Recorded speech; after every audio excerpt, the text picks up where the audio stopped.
I'm really dreading going back in on Tuesday. It's only for 3 days, and it's just trainings and crap at work, but all I can think about is retiring, and I wish I could. I just about give anything to be able to just call it a day and do something else that I enjoy doing. Anyway, there's a few articles I thought I'd point out, and for this past few days, and Pamela Paul writes a column for the New York Times, but I'm glad she called out this sex work bullshit for what it is. There's nothing that's work about it. That's just a whitewash. And that was those weirdos, those coyote weirdos from the 1970s and 80s were pushing this stuff to try to destigmatize prostitution. And you don't have to stigmatize the women stuck in that, but the damn thing has to have a stigma to it because it's buying and selling of human beings. What the fuck? It's not work. The various orifices in your body are not workplaces. So it's a damn absurd shit. And Paul quotes this woman here saying the media uses terms like sex work and sex worker in their reporting, treating prostitution as a job like any other, which it is not. The language of sex work, Thompson argued, implies falsely that engaging in the sex trade is a choice most often made willingly. It absolves sex buyers of responsibility. They're Johns, they're rapists. Let's call them what they are. They're scum of the earth, and they ought to be fucking locked up. I get mad every time I see this. But anyway, it's a very good article about, and I'm glad that she's calling it out for what it is. Yeah, Carol Lee came up with that, and Carol Lee died a few years ago.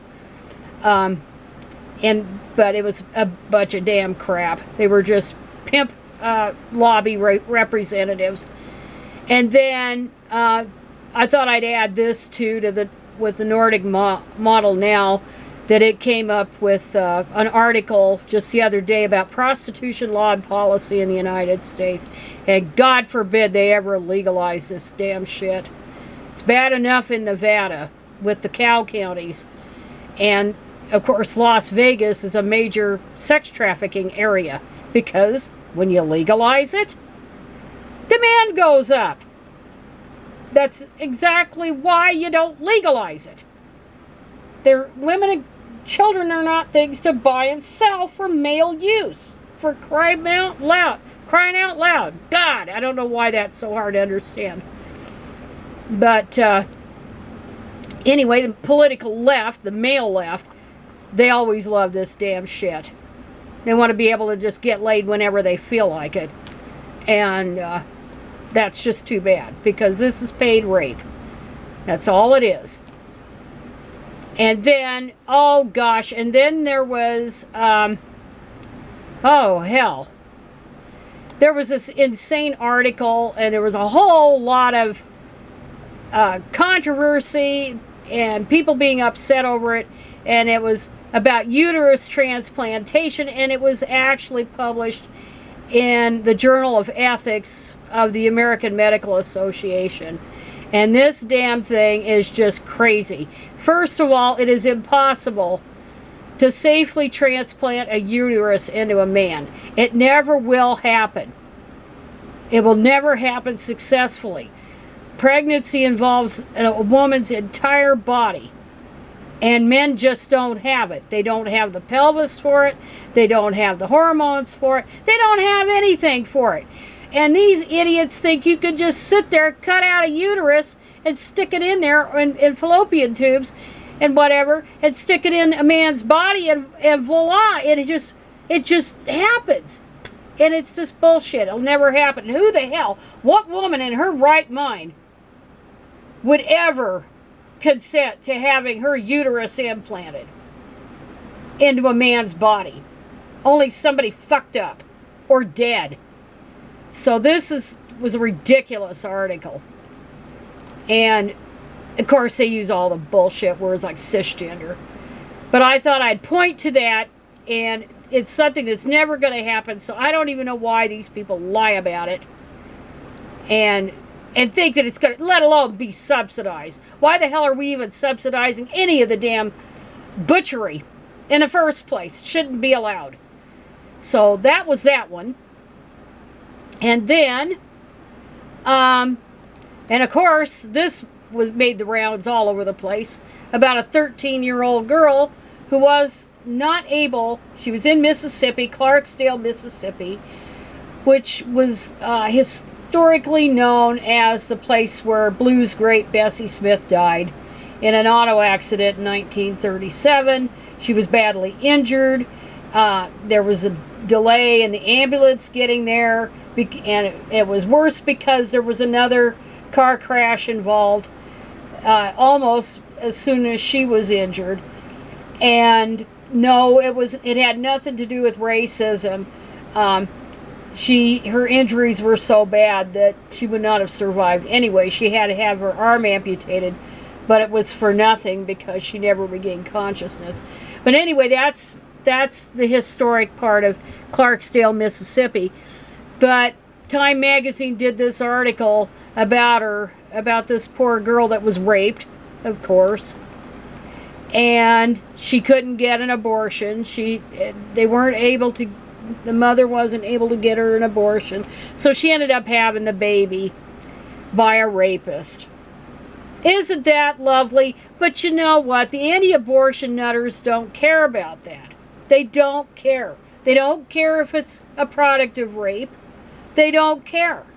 Because after all, and you know, it's thinking of Andrea Dworkin, you know, that's what you're for. You're to fucking bear babies, so what's the difference if it's a product of rape or not? You've served your function. Never mind, you're a kid, and you've had your life severely derailed, if not ruined, by this. Yeah, they don't care. The anti-abortion nutters don't care because they're trying to control women's sexuality and bring back the 50s. And I'm not going to go back and rant about that again. So anyway, there was that long article. And then, let's see. Oh yeah, and then that power lifter in Canada that stole a women's championship. It was a damn dude, of course. Andy, and it's probably Andres. That's probably his real name anyway, his real first name. But anyhow, he just dominated the powerlifting and all this. And this writer notes that there were only 2 competitors with this guy. None of the other women showed. But there shouldn't even have been 2. I say there shouldn't even have been 2 women that humiliated themselves and demeaned themselves to compete with a man. He should have done it all by himself. But this shit needs to go. All this goddamn cheating shit needs to go. A smirking 6'2" Ann Andres stepped on the podium at the Canadian Powerlifting Union's Women's Regional Championship earlier this August to claim the gold medal. What was so funny, I'll never know, but certainly women are being treated like a joke. Andres, a man, lifted 1,325 pounds, calculated from the combined weight of 3 lifts, squat, bench, and deadlift, and beat the closest competition by a whopping 470 pounds. Sex differences. The top 20 men's competition lifts over 2,000 pounds. If Andres competed against them, Andres couldn't even rank in the top 6,000. But Andres' deadlift was the second highest in women's weightlifting history. It doubly was shocking because athletes setting records in my sport are in their 20s and early 30s. Andres, of course, older. He's 40 years old. Not good enough to compete with top flight men. And we used to be friends. When Andres and I first met online, Andres was a self-described she-boy. I didn't know what that meant. I was powerlifting and Andres was training. We chatted on Facebook. Andres looked like a woman, and I didn't ask any questions. We Canadians are very polite. It wasn't until we argued over transgender New Zealand weightlifter Laurel Hubbard's participation, or Gavin as he's known, in the 2020 Tokyo Olympics that I learned that Andres was a biological man, or a man. That's redundant. Andres transitioned nearly 2 decades ago, which means that Andres experienced male puberty and enjoys all the physical advantages associated with it. A smirking 6'2", and there he is there. Clear dude.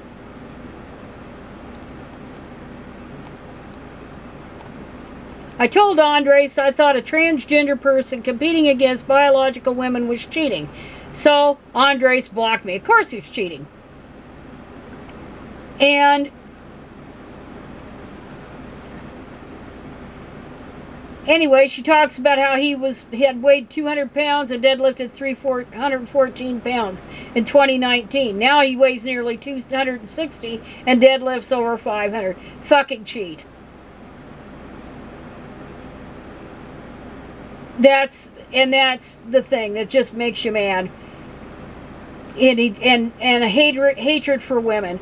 So anyway, I won't read this whole thing. You could read it for yourself. But anyway, that's just a few of the outrages in Through the Looking Glass land. So that's it.